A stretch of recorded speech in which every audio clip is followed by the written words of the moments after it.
November 20, 1943, 5:41 hours, Betio Island, Tarawa Atoll. Through the narrow observation slit of his heavily fortified command bunker, Rear Admiral Shibazaki lowered his binoculars, surveying the faint pre-dawn horizon. The first bursts of naval artillery lit the darkness, but even at this early stage, Shibazaki knew the incoming bombardment would not be enough to breach the defenses he had spent more than a year perfecting.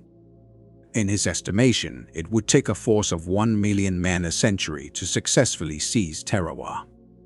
Shibazaki's vantage point lay within a concrete bunker reinforced by 10 feet of coral sand and coconut logs, a testament to Japanese ingenuity in military engineering. Across the island, 4,500 Imperial Marines, members of Japan's elite Special Naval Landing Forces, occupied positions painstakingly prepared over 15 months. Every angle had been carefully calculated, every field of fire overlapped with the next, and every stretch of shoreline pre-registered for artillery targeting. The American forces approaching this tiny island had no conception of the lethal concentration of firepower awaiting them on the 291-acre atoll, an area smaller than New York's Central Park. Within just 76 hours, 18,000 U.S. Marines would attempt to penetrate this fortress, proving Shibazaki's calculations wrong, but at a staggering human cost. The battle would produce casualties on an almost unimaginable scale. More than 300 American soldiers would be killed or wounded, including 109 Marines lost and 2,100 injured. Of the 4,500 Japanese defenders, only 17 survived, along with 129 Korean laborers who had been conscripted for the construction effort. Neither the defenders nor the attacking Marines understood that they were entering a combat zone unparalleled in its density of violence. Betio Island, barely half a square mile in size, roughly 3,800 yards long and 600 yards at its widest, rose only 10 feet above sea level at its peak. Yet, within this confined space, Japanese engineers had concentrated defensive assets on a scale that rivaled any fortification in military history, evoking comparisons to the famous Maginot Line in Europe. Since September 1942, teams of Korean laborers and Japanese military engineers had transformed the Coral Atoll into a single, sprawling defensive network. The fortifications were staggering in scope. The island contained over 100 reinforced bunkers and pillboxes, 14 coastal artillery emplacements including 4 massive 8-inch naval guns imported from Britain in 1905, 40 field artillery positions, and more than 200. Every installation was part of an overlapping defensive pattern designed to eliminate any dead zones along the shoreline. The construction itself reflected extraordinary ingenuity.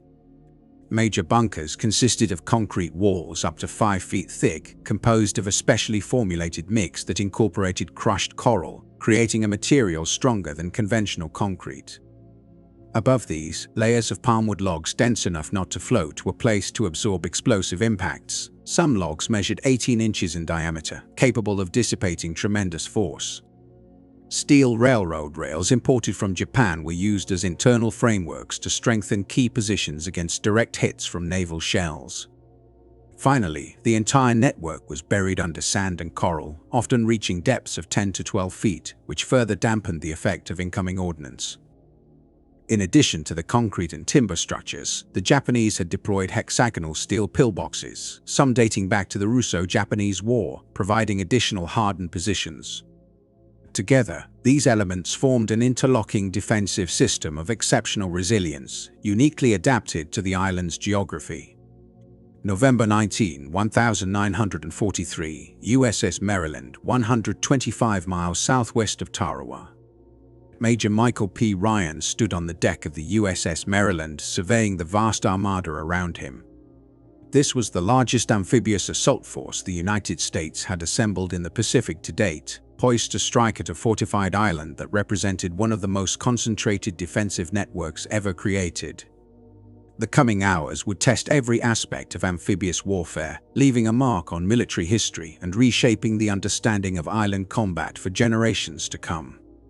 17 aircraft carriers, a dozen battleships, 8 heavy cruisers, 4 light cruisers, 66 destroyers, and 36 transport vessels loaded with the 2nd Marine Division's seasoned veterans of Guadalcanal. Their confidence would soon be tested, naval intelligence briefings had projected overwhelming success. Rear Admiral Richmond Kelly Turner assured the Marines that the preliminary bombardment would leave the enemy almost powerless, permitting the troops to land with minimal resistance. The bombardment strategy involved an unprecedented concentration of firepower, thousands of shells to be delivered within a 3-hour window. No prior operation in the Pacific had attempted such a dense and sustained strike on a single objective. Despite the assurances, some Marines remained uneasy. Colonel David Shoupe, designated to lead the landing, had scrutinized every aerial reconnaissance photograph extensively, noting that the island's fortifications were not only formidable but arranged with mathematical precision, a defense system designed by someone deeply versed in military engineering. Compounding concerns were tidal conditions. The landing required a minimum of 5 feet of water to allow the Higgins landing craft to pass over the surrounding coral reef. Naval experts had promised sufficient tide levels. Yet Major Frank Holland, a New Zealander who had lived in the Gilbert Islands for 15 years, cautioned that local tidal anomalies, known as neap tides, could expose the reef unpredictably. His warnings, though recorded, were largely discounted by Navy specialists confident in their calculations. November 20, 1943, 505 hours. The first salvo erupted as the battleship Maryland fired its 16-inch guns. Within minutes, darkness yielded to a scene of artificial daylight as hundreds of naval weapons simultaneously unleashed firepower. From transports stationed 10 miles offshore, Marines observed the island of Betio vanish beneath smoke plumes and fire columns soaring thousands of feet skyward. The bombardment persisted for 3 hours. Battleships Colorado and Maryland launched hundreds of 16-inch shells, supplemented by Tennessee's rapid 14-inch fire. Light cruisers contributed thousands of 6-inch rounds, while destroyers fired at a pace that heated their barrels red. In total, over 3,000 shells impacted the island. By 542, carrier-based aircraft joined the attack, dive and torpedo bombers systematically targeting marked positions. Smoke columns extended high enough to be visible from ships 30 miles away. Yet early reports from naval observers hinted at a disquieting reality. 8-inch coastal artillery remained operational, and anti-aircraft positions continued to engage incoming aircraft. As the smoke thinned, bunkers and pillboxes emerged almost untouched, seemingly impervious to the intense bombardment. Post-operation analysis would later confirm the grim facts. Out of more than 100 major defensive installations across Betio, only 4 were neutralized. The vast majority of shells, dispersed across 291 acres, failed to concentrate sufficient destructive force on individual fortifications. Coral sand absorbed much of the explosions, and coconut log reinforcements effectively resisted anything short of direct hits. By 630 hours, Major Holland's predictions about the treacherous tidal conditions proved accurate. The Navy's calculations had suggested a water depth of 5 feet over the reef, supposedly enough for the Higgins craft. Holland had insisted that even fully loaded landing craft needed at least 4 feet to safely cross, a factor overlooked by naval tide analysts. The exposed reef would soon pose a critical obstacle, complicating the landing under fire and marking the beginning of a costly and bitter engagement. The situation on the ground proved far grimmer than Holland had anticipated. At the time of the landing, the tide had risen to only 3 feet, not the 18 inches later misreported in some accounts. Even so, this was far too shallow for the Higgins boats to navigate effectively. At 700 hours, as the initial wave of landing craft neared the coral reef, their progress came to an abrupt halt. The boats became stranded between 500 and 800 yards from the shore. Marines faced the grim reality of wading through chest-deep water across the lagoon while under direct enemy fire that had barely been suppressed by the preliminary bombardment. Only the first 3 waves were equipped with amphibious tractors, the LVTs commonly known as alligators, capable of crossing the reef. With just 125 of these vehicles available, they could transport roughly 1,500 men. The rest of the assault forces had no choice but to leave their immobilized boats behind and advance through the water under extreme danger. By 755 hours, the first LVTs finally managed to traverse the reef and enter the lagoon, immediately coming under the full force of Shibazaki's defensive network. Every vehicle had to pass through meticulously prepared kill zones, areas where Japanese artillery, mortars, and machine guns had overlapping lines of fire. Months of preparation had gone into calculating precise distances and angles to inflict maximum casualties. Those LVTs that reached the beach were met with yet another hazard, a seawall constructed from coconut logs 3 to 5 feet in height, which offered the only semblance of cover on the sand. However, Japanese bunkers had been positioned to fire parallel to the wall rather than perpendicular, exposing Marines who sought shelter behind it to sweeping, enfilading fire. This unconventional arrangement revealed the depth of Japanese tactical planning. In the first hour of the assault, the numbers were staggering. 90 out of the 125 initial LVTs were either destroyed or rendered inoperative. Each defensive installation complemented the others, forming a lethal network of interlocking fire. By 830 hours, the 4th through 6th waves confronted the brutal reality of amphibious assault against well-prepared positions. With their Higgins boats grounded on the reef, some 3,500 Marines were forced to wade through approximately 700 yards of lagoon. Water depth ranged from waist to neck level depending on the underlying coral structures. Carrying packs weighing up to 60 pounds, the men could barely maintain more than a slow-marching pace. The Japanese had foreseen this scenario, positioning mortars on the reef edge where boats would stall and aligning machine guns to sweep the lagoon in interlocking arcs. The transparent tropical water offered no opportunity for concealment. At an average pace, a Marine remained under targeted fire for roughly 35 minutes, a duration that seemed endless amid the chaos of battle. Casualties mounted rapidly. Entire squads were wiped out before reaching the shore. Soldiers struck by enemy fire often struggled to rise again, only to be hit repeatedly. The heavy load of gear meant that wounded Marines who lost consciousness quickly sank and drowned even in 3 feet of water. The presence of blood in the water attracted sharks, compounding the horror of an already nightmarish scenario.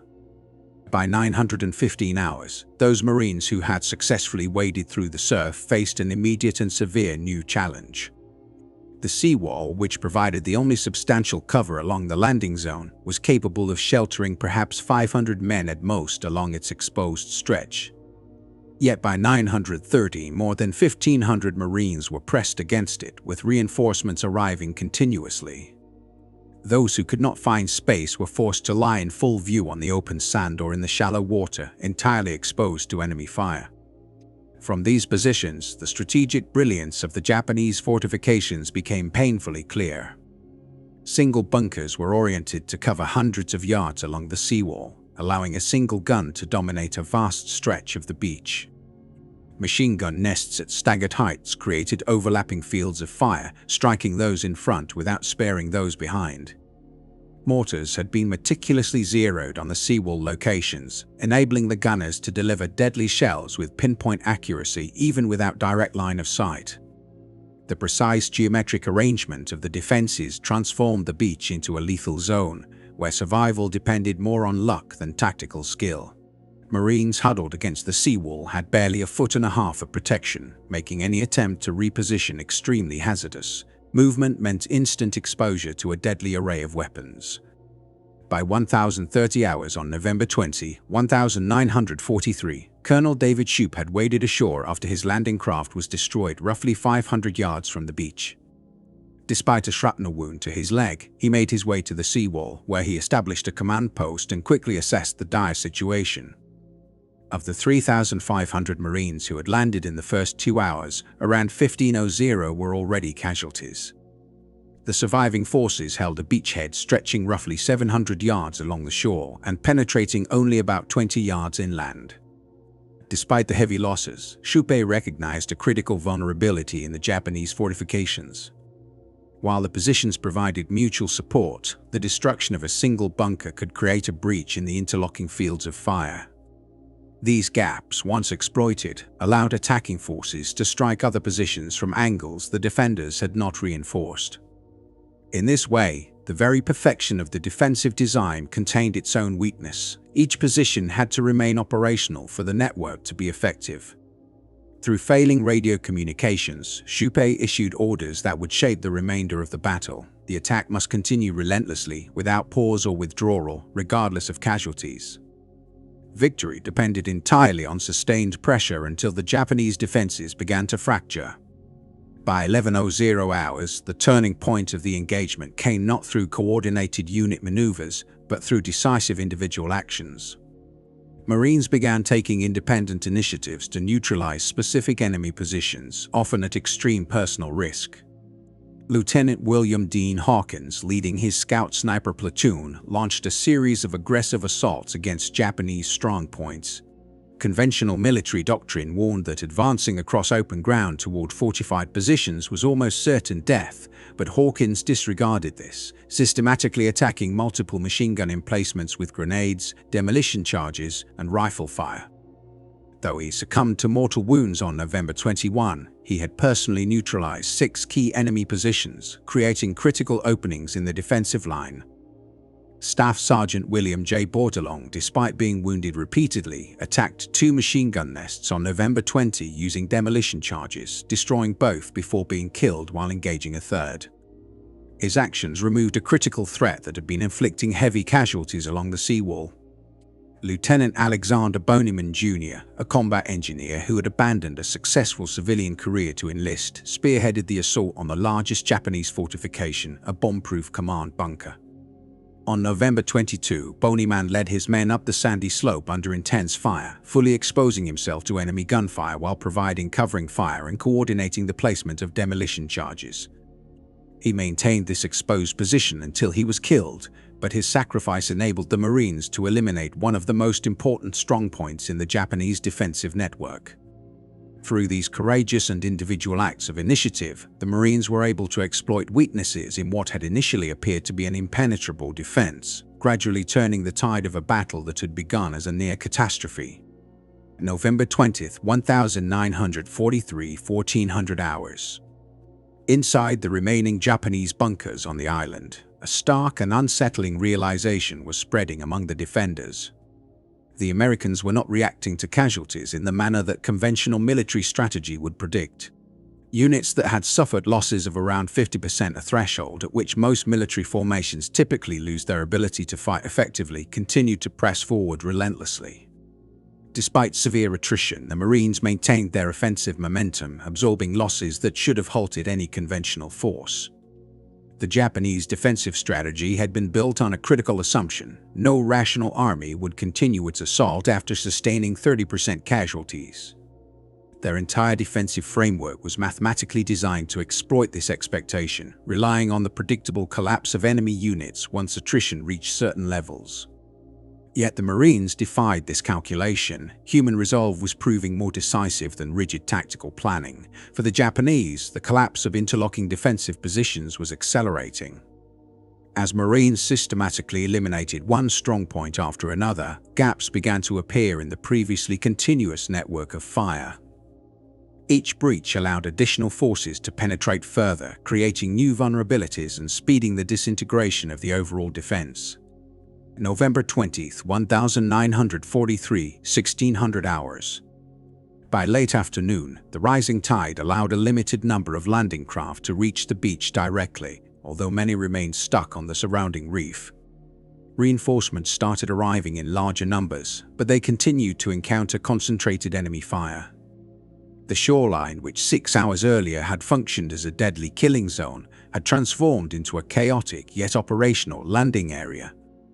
Marines pushed forward inland, seizing territory meter by bloody meter while consolidating footholds against relentless opposition. Colonel Shupe, despite being wounded, maintained command from a position near the seawall. He coordinated movements and attacks through runners Marines who volunteered to traverse open, fire-swept terrain to deliver messages. The survival rate for these couriers was grim, but their unwavering willingness to move under lethal conditions allowed essential communication to continue, compensating for radios damaged by water or enemy fire. These individual acts of bravery had cumulative effects, directly enabling coordination and momentum where rigid Japanese defensive planning had assumed predictable outcomes based on casualty ratios and firing patterns. The Marines' persistence demonstrated that determination could outweigh static defensive advantages, and progress, though costly, was measurable and tangible. November 20, 1943, 2100 hours. As night fell on the first day of the landing, American forces held a tenuous beachhead. Out of roughly 5,000 Marines who had landed, more than 1,500 had become casualties. Yet the Marines had achieved a crucial objective. They were ashore and had demonstrated that Shibazaki's fortified positions could be breached. The onset of darkness introduced new tactical challenges. Japanese forces skilled in nocturnal operations prepared for potential counterattacks. However, instead of a large-scale banzai assault, they employed smaller probing attacks, attempting to infiltrate the Marine lines and exploit weaknesses. Anticipating a massive assault, the Marines maintained high vigilance throughout the night. Colonel Shoup directed his exhausted troops to fortify their positions and prepare for the continued fighting the following day. Reconnaissance and probing operations continued in limited groups, identifying vulnerable sectors of the Japanese defense for future assaults. The Marines observed that, while the Japanese were formidable in well-prepared fortifications, their effectiveness diminished in dynamic, fluid night combat where the advantages of entrenched positions were less pronounced. By the end of the first day, the combination of relentless American determination, tactical improvisation, and courageous individual acts had established a foundation for the next phase of the campaign, demonstrating that human tenacity could systematically overcome even the most meticulously prepared defenses. November 21, 1943, 600 hours. As first light broke over Betio, the aftermath of the initial landings became visible. The Marines could assess both the heavy losses of the previous day and the shifting tactical landscape. Overnight, additional Marine units had reached the island, bringing the total number of U.S. forces to roughly 7,000. The Japanese defenders, cut off from reinforcements and resupply, had already suffered around 1,000 casualties. Major Michael P. Ryan spearheaded a critical operation on Green Beach, located on the western flank of the island. This sector was not as heavily fortified as the northern beaches where the main assault had taken place. Ryan's troops encountered relatively lighter resistance, allowing them to land with fewer losses.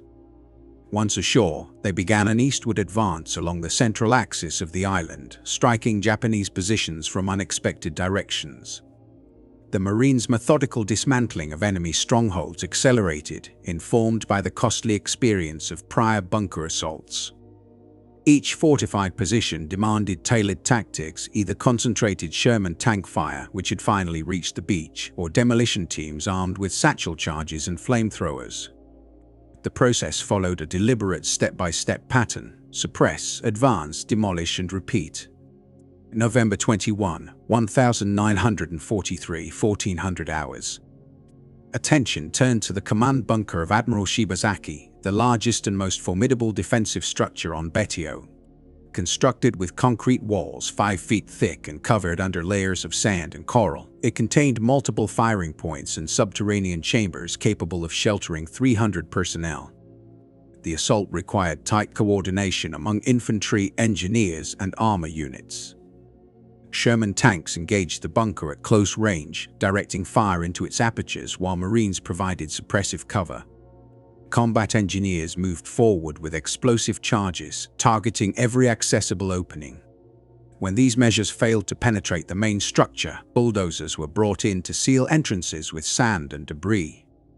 Finally, hundreds of gallons of gasoline were introduced into the ventilation system and ignited. The resulting conflagration and blast killed an estimated 300 Japanese soldiers.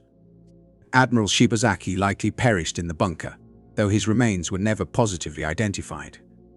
This operation marked a symbolic turning point in the struggle for the island. November 21, 1943, 1630 hours.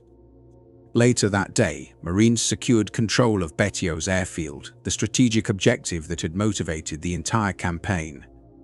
Although damaged by prior bombardments, the airfield now fell within American lines and could soon be repaired for operational use.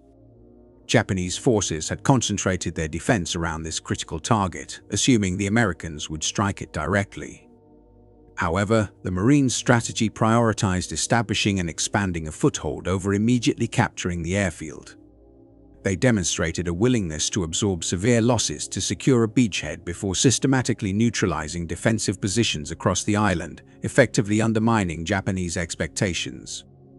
The Japanese defensive strategy on Betio had been fundamentally disrupted by the relentless approach of the US Marines.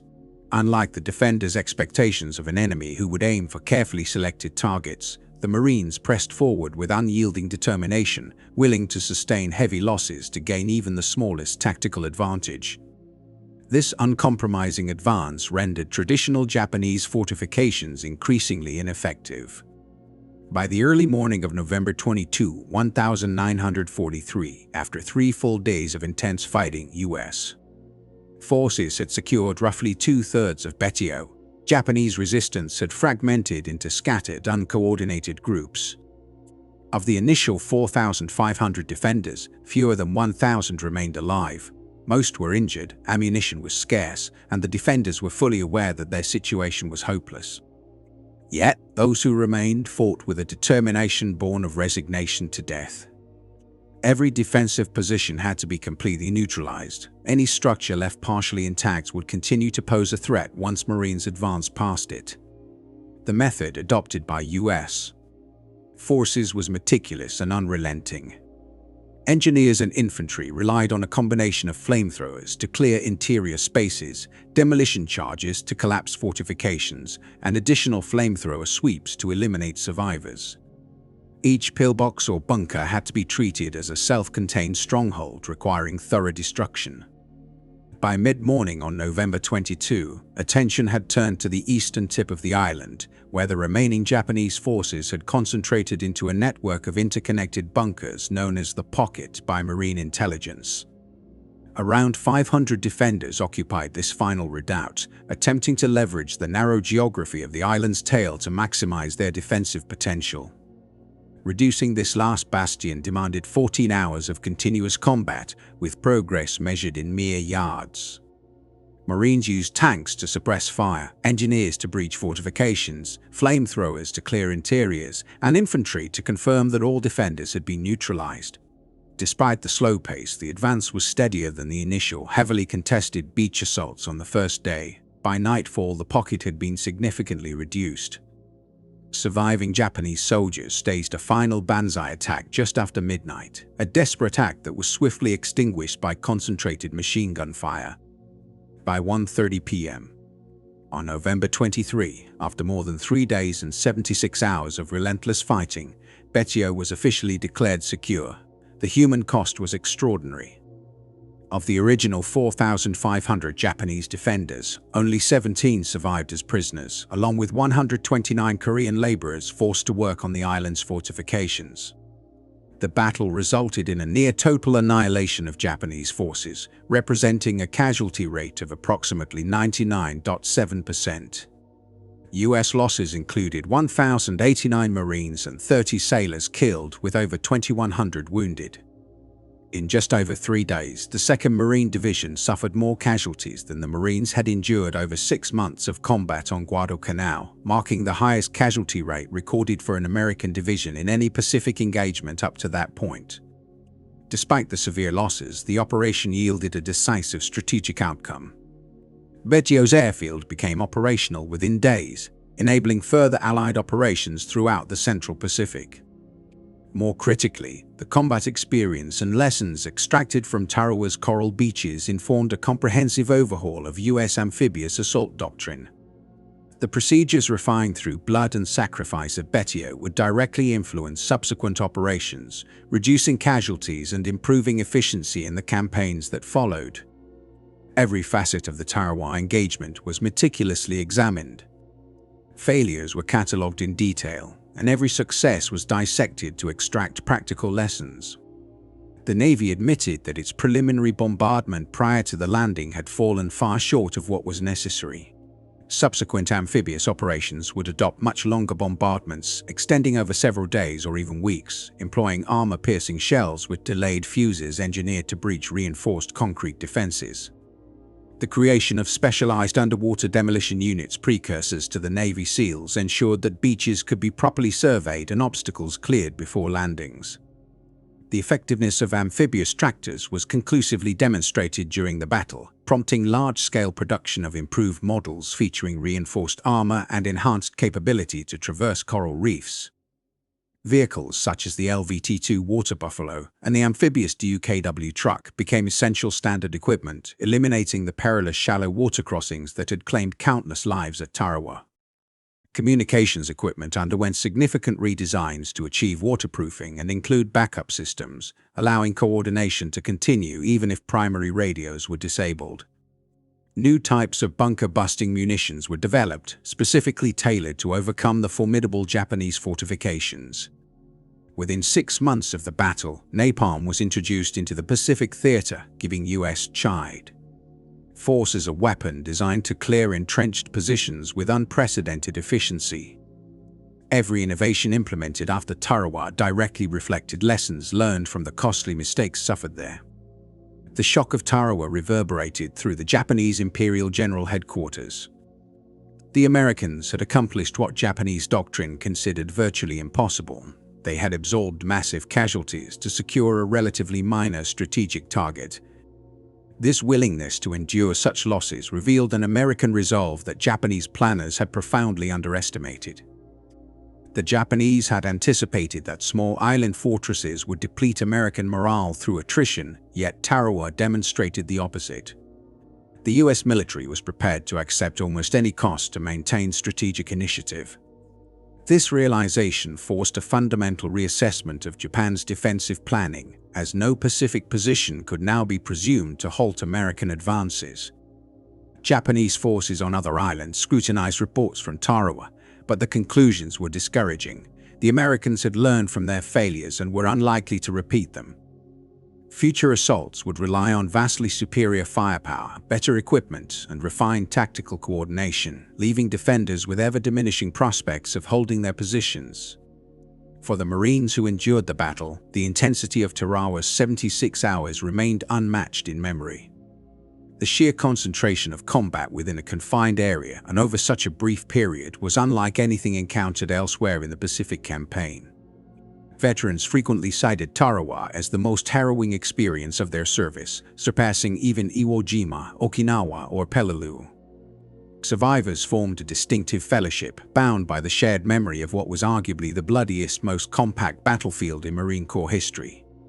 At reunions, they recounted experiences that defied adequate description to anyone who had not been present: wading under constant enemy fire across shallow lagoons, the desperate struggle at seawalls, and the methodical elimination of positions once thought impregnable. Many returned to Tarawa years later, attempting to reconcile the serene tropical environments with the vivid memories of chaos and carnage they had lived through. The lessons of Tarawa became a blueprint for future operations, embedding themselves into U.S. military doctrine. Each tactical innovation, from prolonged bombardments to amphibious engineering, advanced munitions, and communications redundancy, was forged in the crucible of human sacrifice, ensuring that the price paid would inform and shape every subsequent Pacific campaign. Decades after the battle, remnants of the Tarawa atoll still bore silent testimony to the fierce fighting that had once raged there. Overgrown bunkers jutted from the thickening jungle, and corroded amphibious vehicles could still be seen in the shallow lagoon during low tide. These tangible traces stood as grim reminders of the tremendous human cost that accompanied the island's capture. The Marine Corps' official after-action report on the Tarawa campaign starkly titled its findings "Lessons Written in Blood," reflecting the harsh reality that every recommended tactical improvement was grounded in the sacrifice of Marine lives. In total, the report outlined 38 critical lessons, each tied to specific operational failures that had resulted in fatalities. Among the key insights, naval bombardments of general areas proved inadequate for neutralizing precise targets. Future amphibious assaults would require sustained, direct fire on identified enemy positions. Intelligence gathered solely from aerial reconnaissance was insufficient. Detailed human observation, including reconnaissance swimmers, was essential for effective planning. Tide predictions had to anticipate the most extreme conditions, with contingency plans prepared for unexpected variations. Communication equipment required full waterproofing and redundant backup systems to ensure reliability under combat conditions. Coordination between tanks and infantry was no longer optional. It was crucial for successfully dismantling entrenched defensive positions. Major General Julian Smith, commander of the 2nd Marine Division, provided a personal reflection in the report that encapsulated the essence of the Tarawa operation. Each era had been marked by blood, yet the knowledge gained from these sacrifices was invaluable, promising to reduce casualties in subsequent campaigns. The strategic significance of Tarawa became evident within weeks of its capture. From the reconstructed airfield, B-24 Liberators conducted bombing runs across the Marshall Islands, weakening Japanese defenses for the next phase of the American advance. Reconnaissance flights launched from Tarawa supplied critical intelligence, greatly aiding the planning of upcoming operations. Beyond its tactical utility, the psychological impact of the island's seizure was profound. Tarawa demonstrated to the Japanese that even the most fortified positions could not halt the American advance if the United States was determined to endure the costs of victory. This realization dealt a blow to Japanese morale while simultaneously bolstering American confidence and resolve. The willingness to accept significant casualties underscored a level of determination that extended beyond tactical considerations alone. Admiral Chester Nimitz, Commander-in-Chief of the Pacific Fleet, later identified Tarawa as a pivotal moment in the Pacific Campaign, not because of the land gained, but due to what it revealed about American resolve and operational adaptability. The path toward Japan was now open, contingent on America's willingness to confront any challenges along the way. 3 months following Tarawa, the lessons learned were put into practice during the assault on the Marshall Islands. The difference in outcomes was striking. The heavily defended island of Kwajalein fell with only a fifth of the casualties suffered at Tarawa, and Eniwetok, another fortified position, was captured with minimal losses. These successes were the direct result of systematic improvements. Extended naval bombardments with armor-piercing ordnance effectively neutralized enemy positions. Abundant amphibious vehicles eliminated the deadly reef crossings. Underwater demolition teams cleared obstacles and provided precise beach intelligence. Coordinated tank infantry operations accelerated. In retrospect, Tarawa had served not only as a battlefield but as a crucible of operational innovation.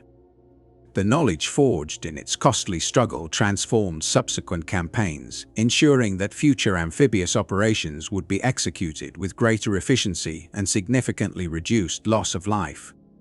The island's legacy was thus twofold: a solemn memorial to sacrifice and a blueprint for American success in the Pacific theater.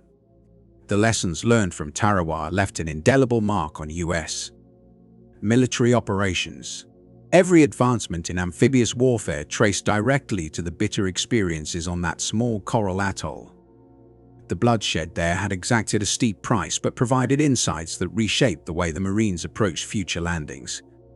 While subsequent operations would still carry heavy casualties, the catastrophic combination of mistakes and unpreparedness that had made Tarawa exceptionally deadly would not be repeated. Behind the raw casualty numbers were deeply personal tragedies. Among the 4 Marines awarded the Medal of Honor for their actions at Tarawa, 3 sacrificed their lives in the process. Hawkins, Bonyan, and Borderin displayed extraordinary courage assaulting positions that seemed impervious to attack, paying the ultimate price. Only Colonel Shupe survived to accept his medal and would later serve as the 22nd Commandant of the Marine Corps. Thousands more returned from the battle physically wounded and psychologically scarred, carrying injuries and trauma that would persist for decades. The ferocity of combat in such a constrained space over a few days left mental wounds that were largely unrecognized at the time. Many veterans endured what would later be understood as post-traumatic stress, struggling silently with memories of the carnage they had witnessed. The Japanese defenders, in turn, exhibited unwavering commitment, fighting almost to the last soldier for their emperor and homeland. Their fortifications were ingeniously designed and their resistance fanatical, resulting in near-total loss. Only 17 enlisted men and 1 officer survived from the entire garrison, illustrating their resolve to resist surrender at all costs. Amid this, Korean laborers pressed into service by the Japanese faced their own grim reality. They were forced both to construct defenses and then to fight against overwhelming odds. Some survived by surrendering when the futility of resistance became clear, and their experiences reflect another layer of the battle's human toll. Tarawa's impact extended far beyond the immediate conflict of World War II. Military academies around the world incorporated its lessons into required curricula, not as examples of flawless strategy there were few, but as case studies in human determination and the importance of preparation and adaptability. The Japanese had engineered a nearly perfect defensive setup, yet the Americans overcame it through relentless resolve and acceptance of severe casualties. Modern military doctrine still echoes the lessons from Tarawa.